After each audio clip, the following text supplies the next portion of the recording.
navigating through contingency periods when you're selling real estate here in San Diego sales. Now, every real estate market is local, so we're going to discuss what happens around San Diego. Hi, my name is Roxanne Govari with Pemberley Realty, along with my partner Leah. How's it going, Leah?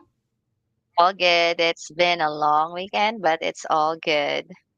Excellent, excellent. Okay, so let's talk about contingencies. What are contingencies in a sale? So contingencies of a sale, and what do they mean throughout a transaction? And Leah, any idea what contingencies are and what do they mean in a transaction? I mean, contingencies is this one is the conditions that must be met for sale to move forward. You know, for example, the buyer might make an offer on a home contingent upon successful inspection or their ability to get financing. So this is the master of transactions fair and secure. Hmm. Yeah, and so you have several contingency throughout the transaction, especially if the kind of transaction is a finance transaction. So you have a contingency of getting inspections done, physical inspection. So you physically look at a house and look at up and down everywhere within the house, make sure that you're satisfied there are no skeletons hiding in the closet of any of the closets within the house. Well, that obviously is a joke, but that's an example of it. Or if you are financing the property, you have appraisal contingency. You have loan contingency. When you have an appraisal contingency, you have the property needing to be appraised, and by appraisal meaning that the property needs to be come in at a certain price level for it to actually be sold, and to have a loan that can go through. And then a loan contingency. A loan contingency is if the buyer is obtaining a loan, then that loan needs to be approved. That buyer needs to, all their financials need to be checked. They need to be qualified to be able to get a loan for that amount of money towards the property, towards the purchase of the property. So that would be the loan contingency. You also have a title report. Like, for example, I had a couple of years ago, I had a property that a seller came to me and said, "Let's sell this." And I said, "Sure, let's go ahead." And then I said, "It appears that the property is in a trust. Do you have the copy of the trust?" And the seller said, "Well, I have to look in my stuff and see where the copy of the trust is." And so we went ahead and signed up the contract with him. We went through all the motions and all the contracts and everything. We found the buyer, and then once we came to actually closing on the transaction, the title company said, "Okay, well, it appears that you haven't given us a copy of the trust. So without the copy of the trust, we cannot close on this." And so finally, we were able to obtain the name of the attorney that had drafted the trust. We reached out to the attorney, and the attorney gave us the copy of the trust. And lo and behold, it was not just the seller, but also the ex-wife who were trustees of the trust. And so at that point, we actually couldn't sell the property. We had to reach out to the ex-wife and get the ex-wife to agree to let go of the property before we could sell. So That's another contingency of the sale. Basically a trust, or the title, the to make sure that the title to the property belongs to the person that's saying that the property belongs to them. These days, insurance is a contingency. I'm going to go ahead and share our listing presentation. What do you think? Because it actually outlines all of these contingencies within our presentation. Yeah, that's a good idea. Good idea. Okay, very Yeah. good. So there we are. There we are. So that's a copy of our presentation. So of course we're going through the pleasantries, and then we get to the timeline of what it takes to actually go through, set the price, and get the place ready. So I'm going to keep on going through the mechanics of our presentation and get to the point where we're specifically talking about contingencies. And so all of these are points that we need to talk about when we'll talk about and go through when you're going through a transaction. But the part that we're interested is contingencies, and what are those contingencies? Any other contingencies that you can think of, Leah? I think the common contingencies that I've encountered so far is the home inspections contingency, appraisal, financing, and loan as per in our transaction. Yeah, let me see if we actually have a list of contingencies right here. So we have appraisal, financing, and home sale contingency. So sometimes you have a contingency of a sale of a home.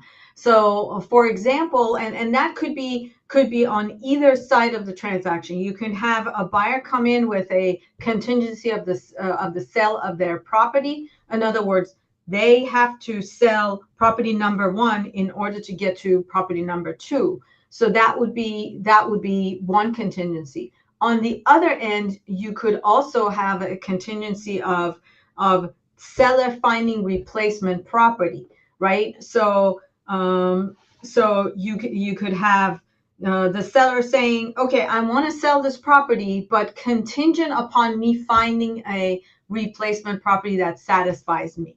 So that would be the other contingency. In other words, if I find a replacement property, I will sell it. If I don't find a replacement property, I won't sell it. That would be a contingency.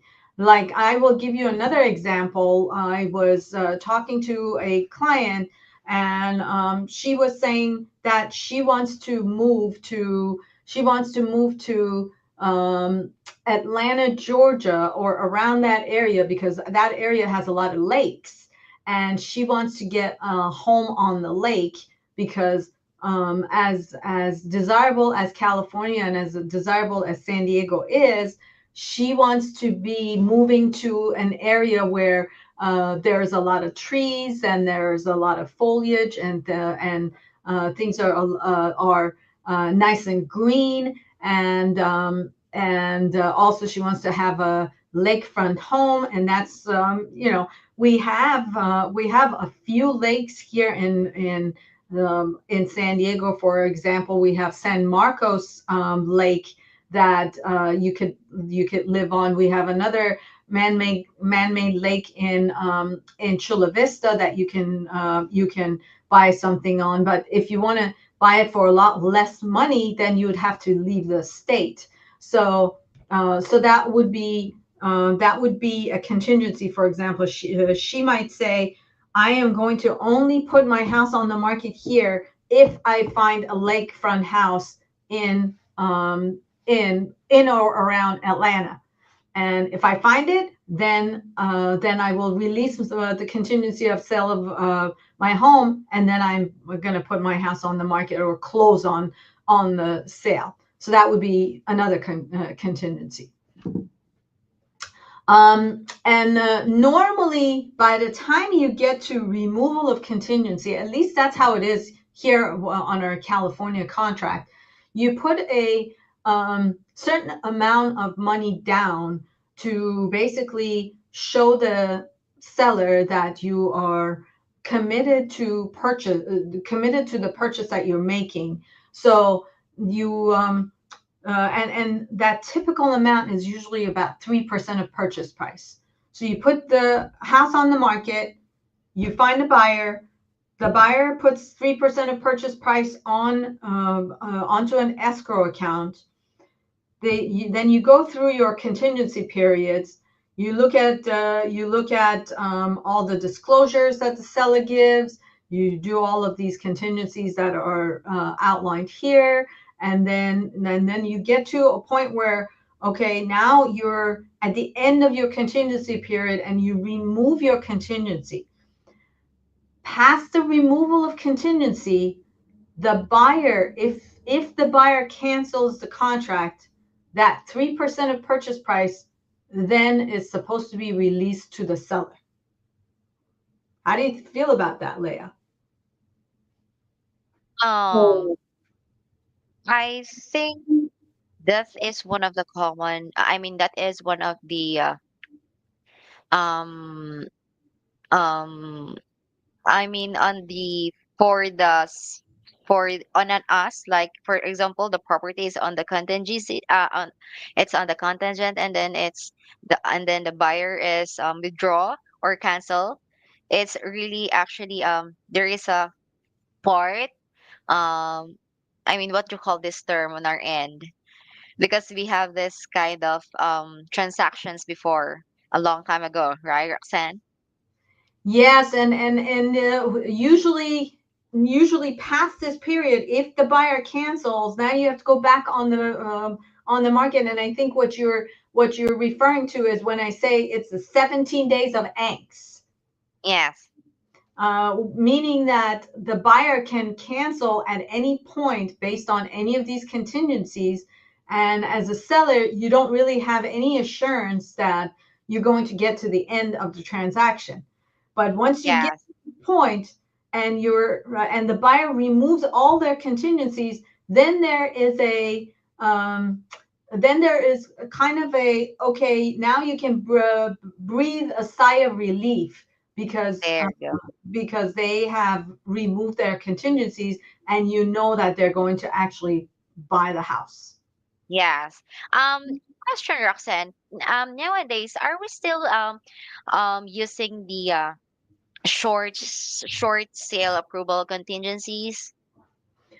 It depends. I actually have seen some short sales that come about, and short sales basically are transactions when you have um, a situation where the seller owes more money on the house than the property is worth. So that's Mm-hmm. a situation when you have a short sale. In other words, the seller, once they close on the transaction, they're not going to be able to pay off the loan that they've taken to purchase the house. So, and that obviously is going to be a problem because all the creditors need to be satisfied before you can close on a transaction. Oh, okay.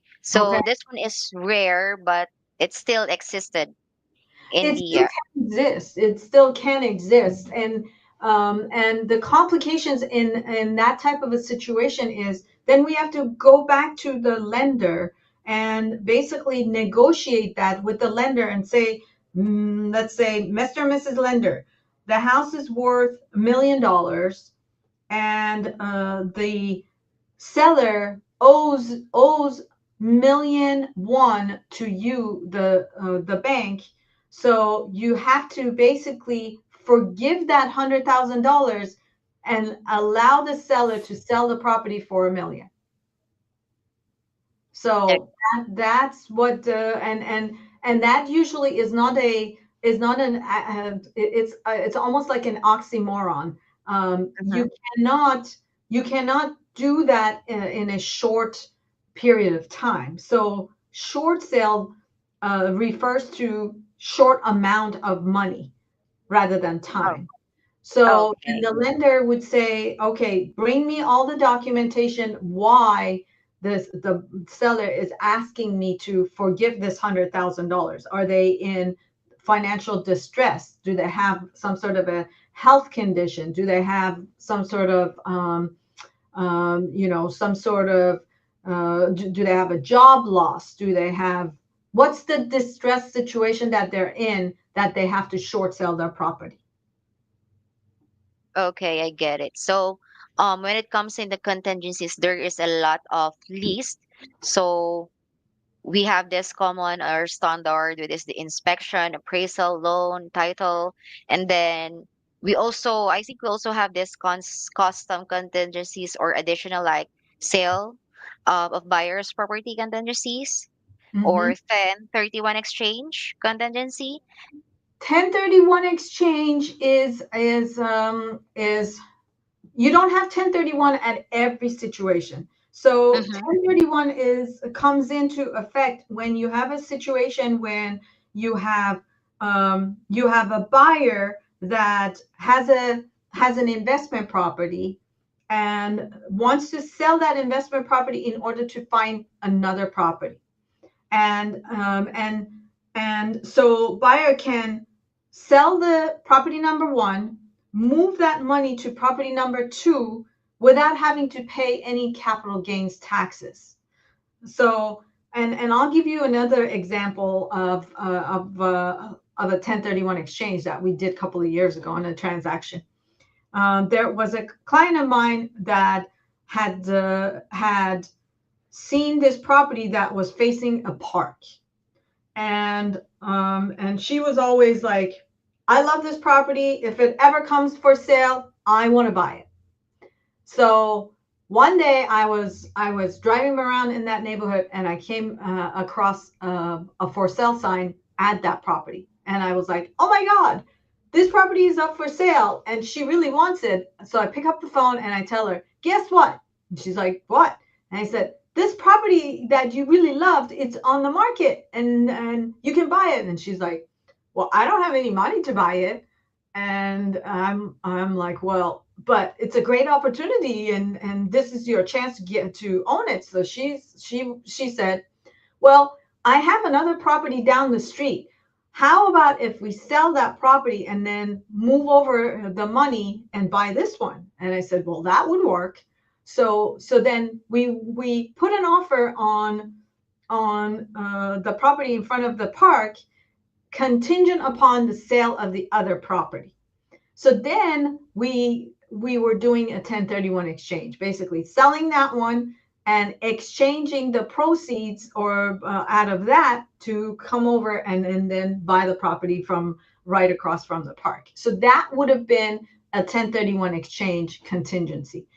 But here's the thing, you don't have a separate contingency for that. That would be contingency of the sale of the buyer's property. So in other words, we asked the seller of the park property, as we said, will you give us 60 days in order to purchase your property? And he said, sure, I can give you 60 days. Then we went around, ran over to the other property and we put it on the market. And then once we found the buyer, we said, buyer, will you close this transaction in 30 days so that then we can move the money over from there to the next sale, and then move over the proceeds from the house number one to house number two without having to pay taxes.